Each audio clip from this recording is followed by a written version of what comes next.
Humphrey 07.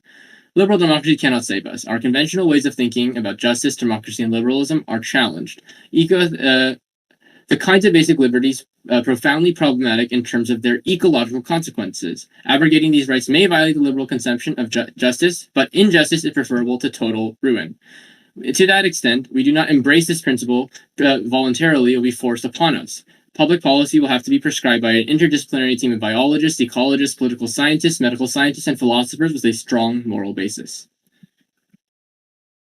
Okay, that's good. And Russo, you can go whenever you want.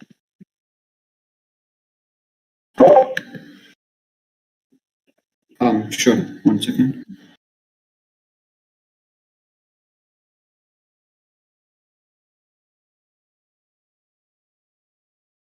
Right. Today, I stand before you to debunk the notion that benefits of IoT outweigh the harms of decreased personal privacy. In a world where data privacy has become a commodity, Emma's life was stealthily invaded and exploited. Unbest known to her, her every online activity was meticulously tracked. Her personal information was harvested and stored to the highest bidder. As a web surveillance tightened, Emma's once private world was crumpled. Personal secrets were exposed, intimate moments were commodified, and her identity was reduced to mere data points. She became a prisoner of her own life, haunted by the chilling reality that every moment was monitored and manipulated. In the face of this violation, Emma's trust was shattered. She was found herself scared by the dark underbelly of the world that treated her policy. Another such instant, a girl whose monitoring of the remote doctor monitoring went wrong because of the readings provided by the IoT, and which stated that the medical grade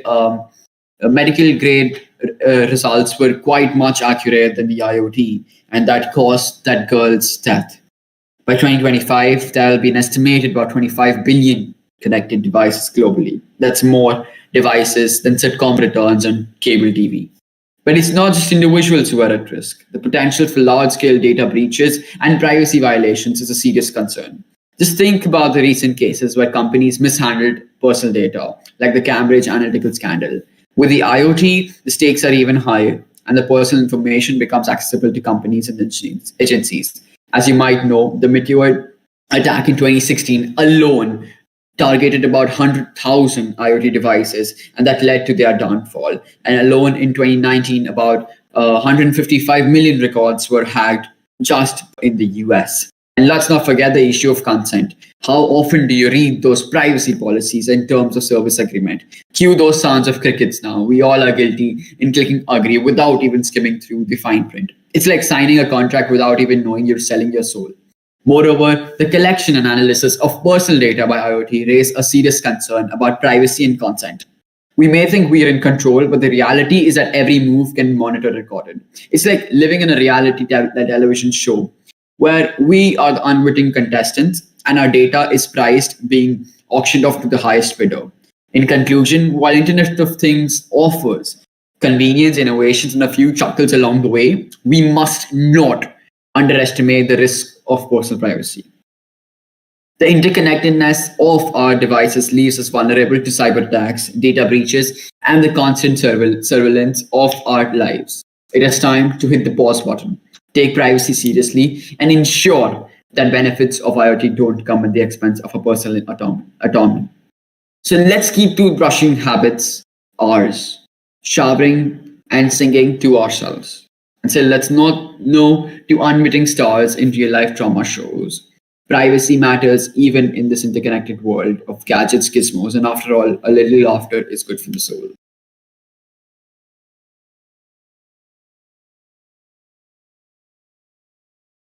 All right. So are you two ready for cross? Yes. Yeah. So Okay. at least, so the way I understand it is for this cross, I'm the one asking questions, and then the next cross, they ask me questions.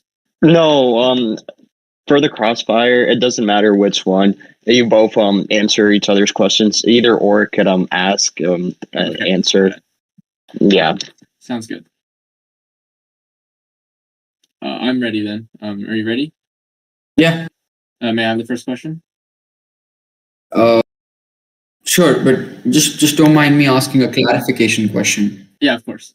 So, Have you taken? Okay. wait, so are we Can I ready ask? to start? Yeah.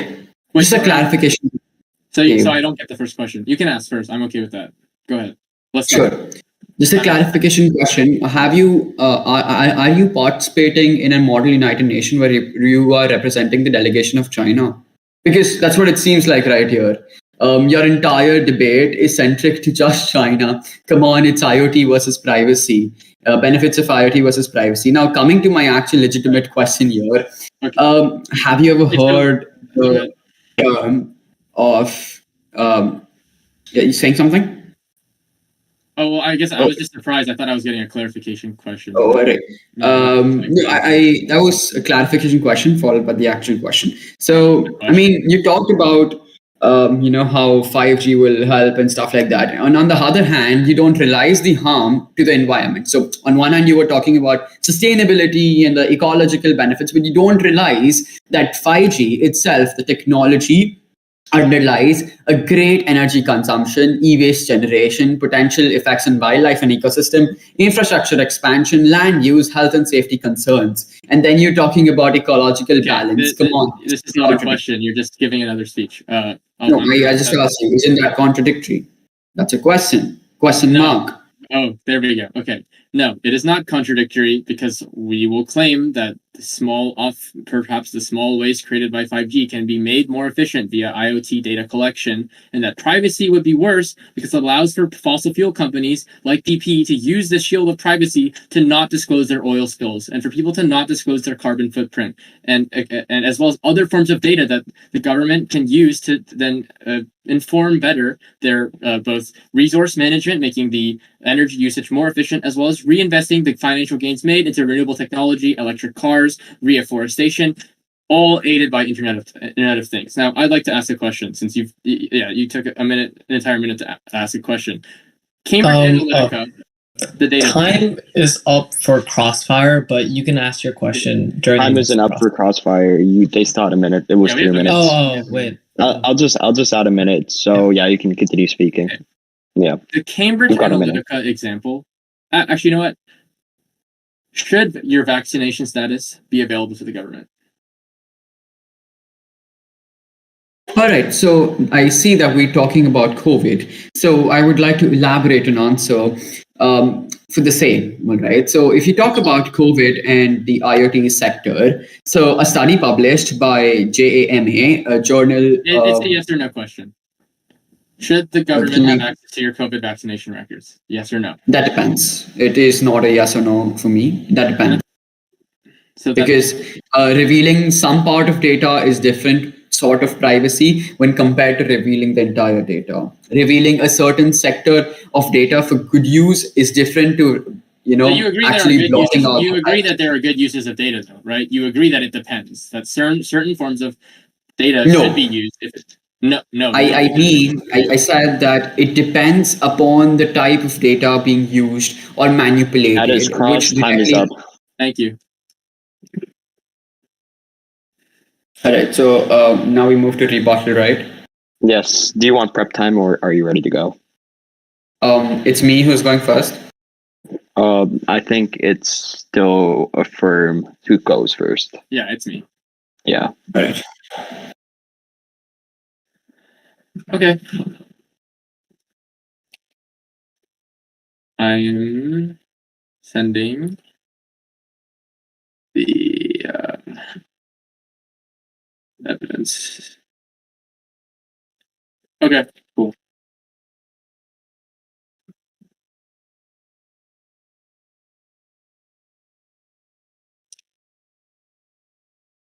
Supporting socialist China is the only ethical and feasible option in response to the disaster that is American capitalism. American media has primed you to be skeptical of China. You should leave your biases at the door in favor of objective material analysis, Fishhook 20. China is not capitalist. It is directed by socialists. Companies obey the government and the people. In the West, companies select governments. People in Chinese city are happy. In North America, will tell you life is shit. Majority of North Americans know China only from the heavily censored Google News pages. Propagandists publish the most outrageous lies because they know they'd never be confronted. No proof is needed. People are brainwashed. When other non-Western nations are accused of the same crimes which the United States have been committing for centuries, it makes them feel less guilty. The CCP is responsible for a prosperous, highly educated, and increasingly ecologically sound nation of 1.4 billion, while the United States are responsible for overthrowing countless progressive governments, bombing millions, and ruining the environment and starving hundreds of millions. So, what should we prepare for? Annihilation of human race? The Western system has already murdered hundreds of millions. I'd rather join China, which is building a better and ethical world. Now, onto their case. First, they say in CrossX that the IoT may produce e-waste, but you should extend a crucial figure that shows how the IoT can be effectively utilized to stop resource overshoot. That's way 20. The future is uncertain. To be applicable, problems must be fixed. With sensors, we can allow society to thrive. The reason we're overshooting resources, we don't know how to be efficient. 20% go to waste. If we cut that down even 10%, we prolong humanity for millennia. Ways include farming, energy, biody. Detection opens the door for trends solved by other tech. IoT enable a future that saves humanity. Now into their case. The way that you should think about the privacy invasion debate is twofold. First, privacy violations are good, and CrossX proves this. They gave a wishy-washy answer to hide the fact that they ultimately do agree with me that there are certain use cases of data that are good, i.e. things like contact tracing. A good example is New York keeping track via your phone of where you have been, who you have been in contact with, which may be an invasion of privacy, but also saves hundreds of thousands of lives by reducing the spread and understanding where COVID happened, which people contracted, etc., vaccination status, allowing for a safer world overall. And the other example that China is currently using, for example, is personal data of terrorists. For example, Al-Qaeda, as well as other liberation fronts that are able to be tracked down and stopped from killing a bunch of innocent people using that personal data is obviously a good example where privacy invasion, while maybe it infringes on their rights, would be net better for the improvement of society. But second, your privacy will be invaded either way, especially under American capitalism, Zuboff 19.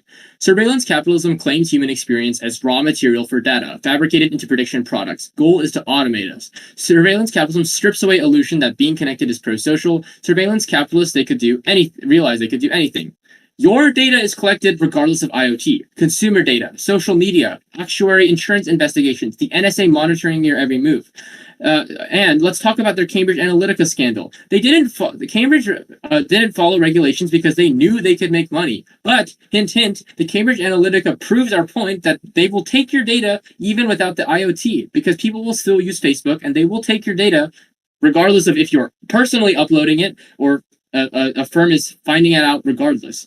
But second is that all of their examples of and their own words verbatim is about how companies mishandle your data, which is just furthers our point that it is an example of the failures of capitalism in which these private social media companies consistently infringe on your privacy because they know that they can make more off of that data than the fines that they will pay. Only implementing a socialist form of governance creates the necessary regulations to actually prevent data breaches while still being and having access to important data to make the world a better place. Thank you.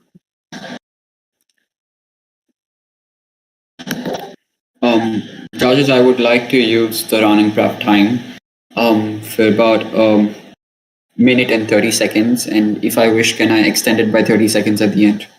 Yes, you can. Just tell me at the end if you want to extend it.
you wish to extend your prep time. Sounds good.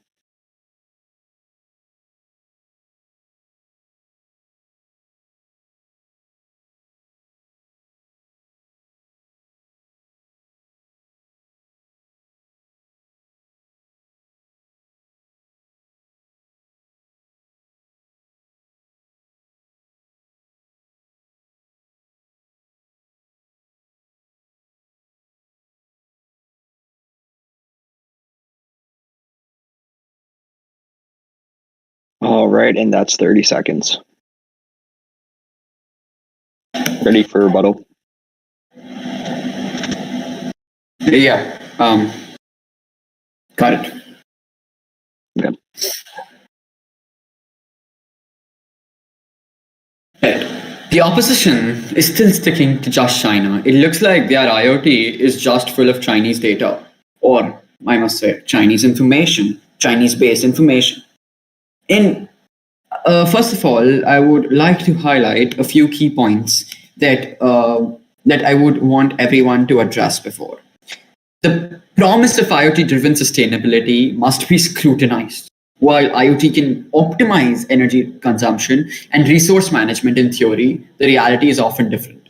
The manufacturing and distribution and disposal of IoT devices contribute to environmental degradation. The production of these devices require extraction of precious sources, which also emit greenhouse gases. Moreover, constant need for upgrades and replacement, and of course, the setting up cost and the setting up waste pollutes the landfills and further straining the planet's resources. Now that the other opposition has got its hand dirty in talking about USA versus China, let me just not remind them that remind the nitty gritties that China's political system, political perception, participation. No, wait. I don't think they know what is freedom of speech. Oh, my bad. Sorry. Talking about democratic principles, the US-based government, based upon democratic principles, includes protection of individual rights, freedom of speech, then the ability of citizens to participate through political processes and elections. Not to forget, I would just like to add upon that my misinterpreted wordings. I can't help to that because they are stick to what they want to hear, because no freedom of speech again. It's not my fault and I can't help that. Now, talking about the next part is the censorship for sure. The geopolitical ambitions, lack of transparency, intellectual property theft, treatment of ethnic and religious groups, censorship and suppressions, the censorship practices such as the, lack of freedom and human rights, and these all are just endless. So, I must tell you, let's just stick to the agenda rather than focusing, because clearly I have a lot here. Now, talking about existing companies, and as you mentioned, against some of my points, I think you might know the simple math here. In 2016, as I mentioned, I'm going with the statistics that I've already provided. All right, so nothing above head here. About 100,000 IoT devices were hacked, right? And in 2019, about 155 million records alone in the US were tampered with. And this 155 include the ones because of the internet. So now if you just make the sum, it's increasing, right? And not decreasing. So if there is already existing privacy issues, IoT is basically putting the flame to the fire. It's putting gasoline on the fire, basically. And it's actually increasing the privacy issues, and be it whatever. Now, sustainability, as I said, is not really being, getting into a very good height because of IoT. Well, I agree that sustainability and climate change is a very big issue for the current world, but the IoT's exponential growth places immense pressure on natural resources and contributes to environmental degradation. According to agencies and data centers, approximately 1% of global electricity with carbon emission is equal to that. E-waste disposal, about 53.6 million metric tons, were generated globally in 2019. And talking about privacy, oh my God, let's just not go back there again. And yeah, that's about it. All right, ready for cross? Yeah. Nice. Okay. Since you got the first question last Go time. ahead. Yeah. Okay. So, e-waste. Why does IoT uniquely create e-waste as opposed to other forms of technology? All right, sure.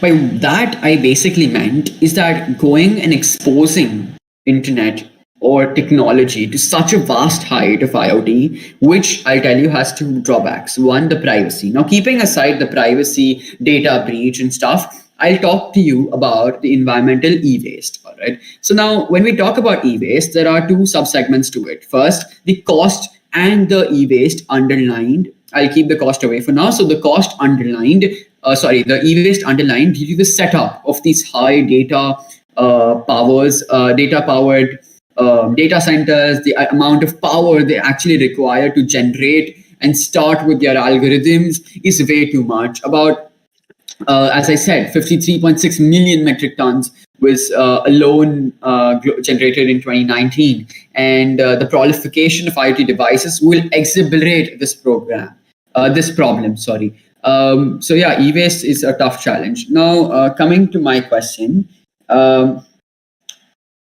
don't you think that the not China's, but the IoT problem will increase the privacy issue, underlining the fact that there are already privacy violations going on. So, as I told you about the math, don't you think that this would add on to the privacy? And taking into the consideration of the privacy issues, this wouldn't lead to humanity being better. So, it's not good for the humanity if privacy is being invaded. And So- because of IoT, privacy Yeah, I is get the being more question. invaded. So my concise question to you is that when we talk about increasing of privacy, decreasing of privacy, my bad, decreasing of privacy, which is already at a less extent because of the existing damages, what do you think will be the impact of IoT to this? It would decrease or it would increase? That's the Okay, question. yeah, sure. So I agree with the first part of your question. Will IoT mean that more of your personal life is available to governments? Absolutely, right? That is what IoT would be. The question I think that we have to ask is who should be the one controlling that data? People already have access to your data. For example, Target figuring out if women are pregnant via their purchasing habits. Facebook, like the Cambridge Analytica scandal you mentioned, is a bunch of companies using people's private data to sell them products and profitize them and make judgments on the economy. My argument is that by giving and allowing for a government, a socialized government with democratically elected and socialist nationalist principles that are focused on saving the environment, preventing diseases, and maintaining world peace, they would be able to use that data for good things, such as shutting down terrorists, such as keeping track of pandemics, such as using that data to make sure that our resources are being used efficiently while cracking down on fossil fuel companies that are currently polluting the environment. Thank you. I can't say anything further, right? Yeah. Clarification. Got it. Yeah. Yeah. So, Sebastian, you ready now? I'd like to take a little bit of prep. I'll take running. All right. I'm gonna start now.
Okay, cool. I am good. I used 120, so I have 140 remaining, and I'm ready for my summary.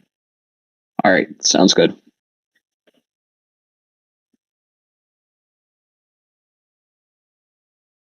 Despite my opponent's snide remarks, they have correctly identified that I am focused on China.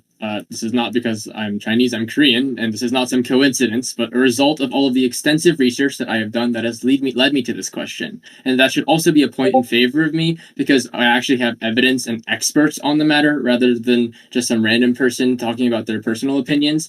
Focusing this debate on China is good for 3 reasons. First, 5G technology. Currently, actual IoT scholarship that is relevant within the past 5 years is centered around the discussion of how it will be connected. And also, specifically, American and Chinese political strategists, scholars, and experts all agree that currently China is leading the race, and that IoT poses an important question because of the dominance on 5G technology, as well as the military implications that result from IoT advancements in Chinese weapons, which means that it is absolutely relevant, and that the reason why I'm discussing China is because China is crucial to the question of whether IoT should continue, with the answer being yes.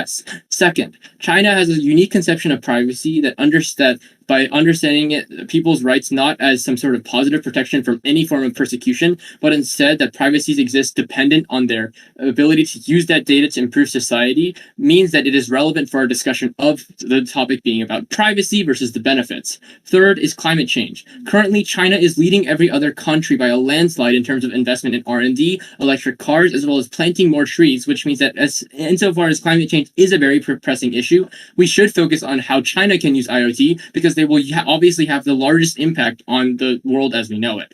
Now, let's talk about their privacy arguments. First, our Zuboff, Harvard business professor, explains how surveillance capitalism thumps their impacts. Profit-seeking ensures that using data points provided by data brokers, credit cards, and hedge funds will exist, and that your data will be stolen anyways, even without IoT. It's just a question of who is the one using it. A socialist government with the planet's interests in mind, or private companies who repeatedly ignore regulations because it's profitable to sell your data. 2, privacy needs exceptions. If someone burns down a forest, they do not deserve privacy or protection. Similar examples of oil spills, avoiding paying taxes on fossil fuel caps, and terrorist activity, as well as contact tracing for pandemics, vaccination status, would all be protected under privacy, which would be a ridiculous and untenable conception of the right to privacy. They talk about the freedom of speech in the US, but if that is the case, they still allowed for Facebook to steal your data, which was their own example, as well as also planning to ban TikTok. So much for free speech. The U.S. participates in religious repression as well. Military activity in the Middle East has resulted in over 1 million innocent deaths of Muslims. Lastly, e-waste. 1, IoT may produce some waste, but we are already extremely wasteful now. They have conceded the way evidence that expertly analyzes how IoT can reduce waste by using increases in access to data and automation to be more efficient in the long run, because it is energy, even if it is energy intensive, it will use renewable energy that they provided by China, and also and shift to renewables in the long term.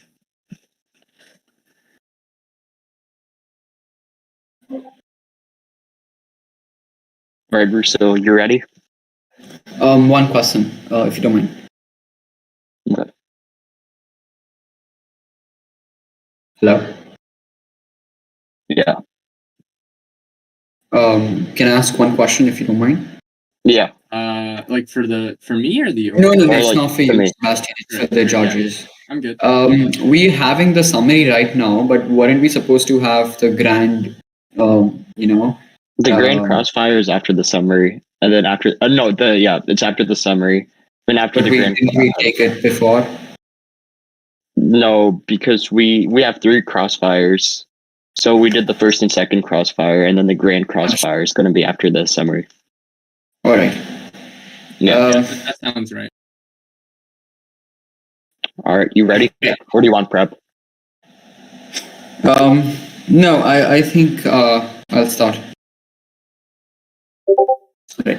So as my opposition has been constantly talking about how China is better in USA when we're talking about internet IoT, USA invests more in cyber tech and hence gets the edge here. About data R&D global in 2017 alone of over $500 billion. That is significantly more than any country out there. Cyber weapons have increased. As you now talked about in your starting statements, that nuclear wars and stuff like that. So cyber weapons have increased Italy's geopolitical stances of various countries. So I would rather not go there. Now the next point that I would like to get into notice here is that my fellow colleague has been talking about vaccinations and stuff like that. So I think you must know the other side to that as well. A study published by JAMA analyzed that the 5,700 hospitals in COVID-19 patients found mortality rates were significantly lower than the ones that were having healthcare professionals. Another study published shows that managing COVID-19 patients and the clinical judgment was actually well done by the clinical judgment rather than an IoT. As you might know, the Parks Associate found that 46 consumers experienced technical issues with their smart devices and stuff like that.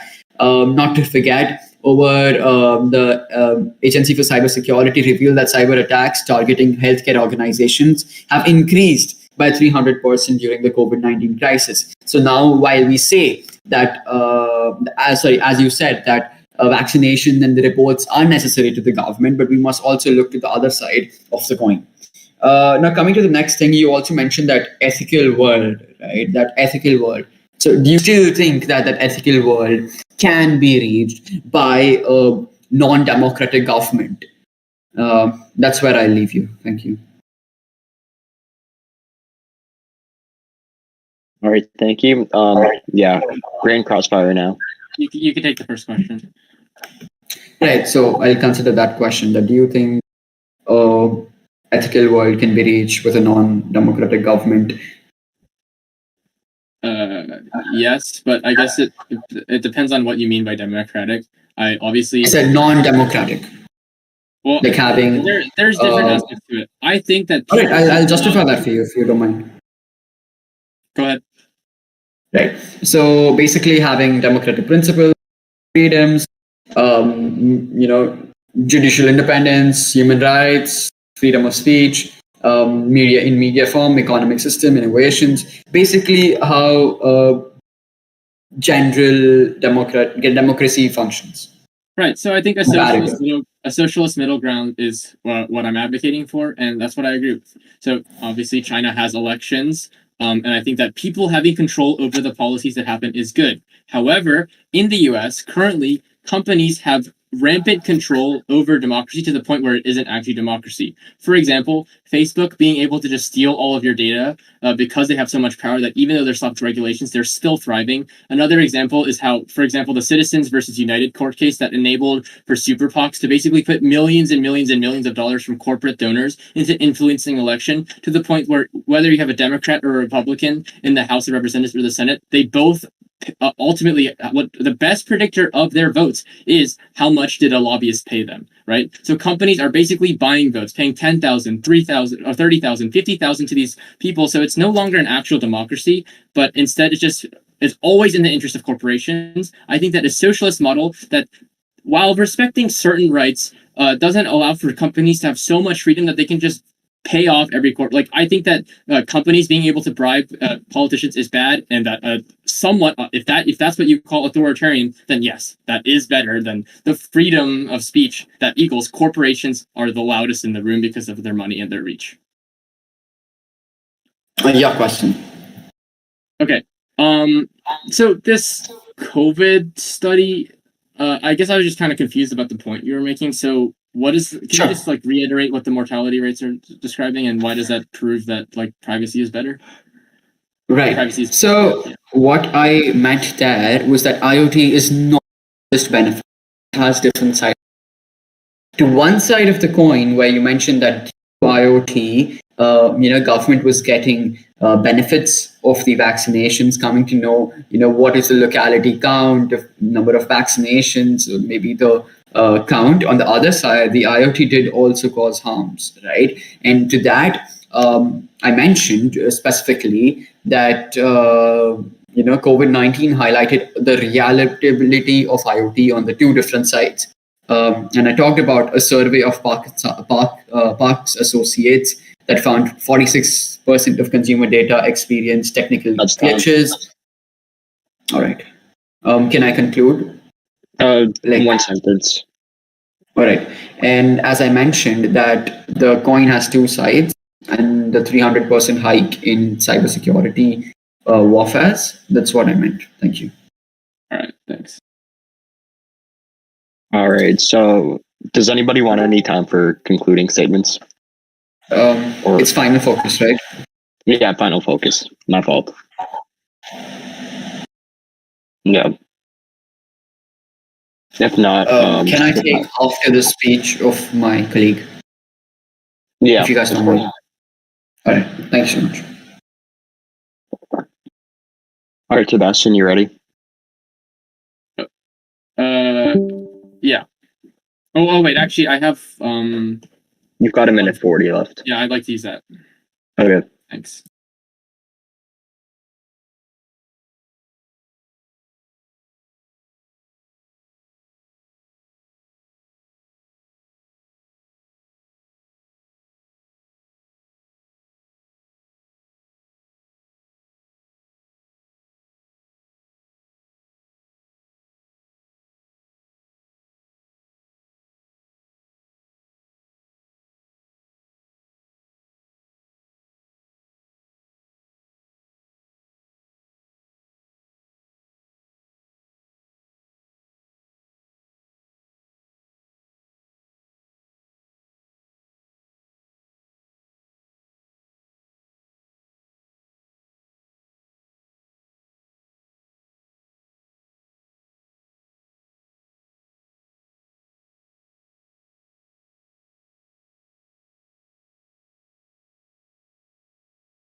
Okay, cool.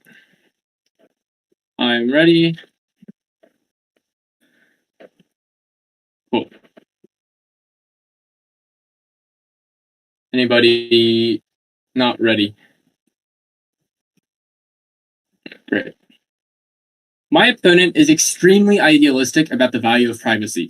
Let's come back to reality. Your privacy is gone. It doesn't matter whether we use IoT or not. Unless we somehow removed all of technology and social media, you will have your data stolen. Numerous examples just continuously have been unanswered. For example, Target looking at consumer data to literally figure out whether you are pregnant to then advertise you products for babies. Your banks and credit card companies, like you're literally your own credit card. When you go to the store and buy something, they will sell that data to a hedge fund that will then predict which stocks to invest in. The Facebook scandal that my opponent brought up just shows how if you use Facebook, if you use Instagram or any of these companies, that people will sell your data to data firms. We obviously agree that certain uses of data are good. For example, the CIA using data to track down ISIS members was simultaneously an invasion of privacy and also necessary for the safety of the world. It just begs the question of then whose government is better to deal with it.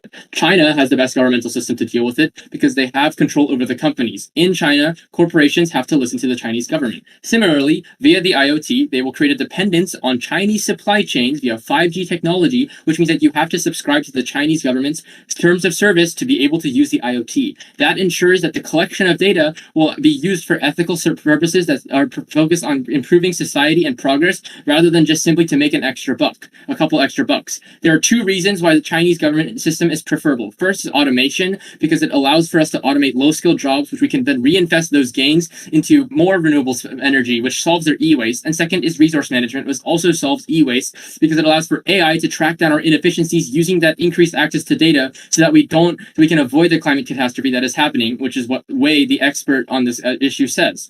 They talk about IoT. All they have done in their past speech is proven that IoT has sometimes been imperfect, but all technology gets better. And technology improves exponentially over time, and we can learn from our past failures. You should embrace project in this round and endorse the pro side. Thank you. All right, Russell, do you still want to use your minute? I wouldn't. Can I go ahead? Yeah. Go for it. All right. Coming to the final focus of this debate today, I consider that it was a debate rather than one where my colleague was just emphasizing on China for some reasons, and I clearly think those weren't up to the mark. And the focus should have been actually upon the IoT. So I consider that null and void. Firstly, China's track record with regard to privacy and human rights raises significant concerns. The Chinese government's extensive surveillance and censorship practice have limited individual freedoms. Additionally, China's push for technology dominance, such as race and 5G infrastructure, comes with a potential geological implication. China's strategic investment and influence in other nations through tech initiatives can lead China into some different problems. Moreover, China's lack of transparency and accountability poses a significant challenge. The opacity surrounding decision makes process data handling practices, regulatory frameworks, undermining trust, and raises concerns about responsibility and ethical use of IoT technologies. In conclusion, while IoT presents opportunities for advancement, we must also be mindful with the specific challenges associated with China's approach in consideration. Now, solving e-waste. So this was the most blunder thing that I heard. Solving e-waste with people's jobs. Come on, those people are just making up your government. In fact, they don't even have censorship rights, and now they don't even have freedom of speech, right? And now you're taking their jobs. Come on, how bad could you be again? Concluding myself that privacy was already destroyed, and I certainly agree to that. And IoT will just make it worse. And hence, I stick to my argument that IoT benefits would actually decrease the privacy. And as rightly mentioned by my colleague, it's the person who's viewing it. And in fact, as I mentioned, can we give a last glance to Emma, whose personal details were leaked out? And as my colleague mentioned, it's who sees it. And that's my case there. And I sincerely believe I should get the vote there. Thank you. Good debate. All right, great job, everybody. Thank you for Congratulations on making it this far. Now, if you want, you can go to the tournament waiting room, and the results should be posted in a little bit. Sure. Thank you so much, Chris, Jaya. That was a great debate, everyone. Guys, one question. Can we get some feedback?